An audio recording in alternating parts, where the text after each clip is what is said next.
नमस्कार, मी डॉक्टर सीमा घोलप, भारतीय आयुर्वेद रुग्णालयामध्ये मी मागील 30 वर्ष काम करते आहे। आज मी तुमच्याशी येऊन स्त्रियांमध्ये अंगावरून पांढरं जाणं याबद्दल संवाद साधणार आहे।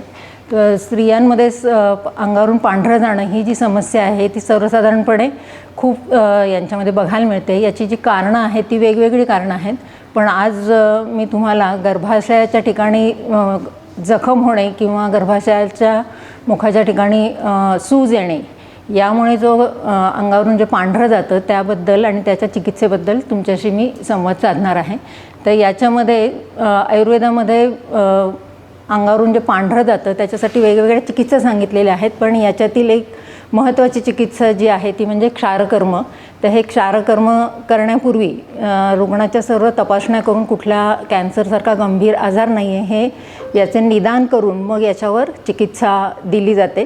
तर याच्यामध्ये क्षार म्हणजे पांढऱ्या रंगाच्या औषधी वनस्पतींपासून तयार केलेली पावडर असते। ही पावडर जी असते ती योग्य ती सर्व काळजी घेऊन गर्भाशय मुखाच्या ठिकाणी 7 दिवस लावली जाते। याच्यामुळे अंगावरून पांढरं जाणं हे कमी होतं, त्याचबरोबर जी जखम झालेली असते ती पण त्या ठिकाणी कमी झालेली आपल्याला बघायला मिळते।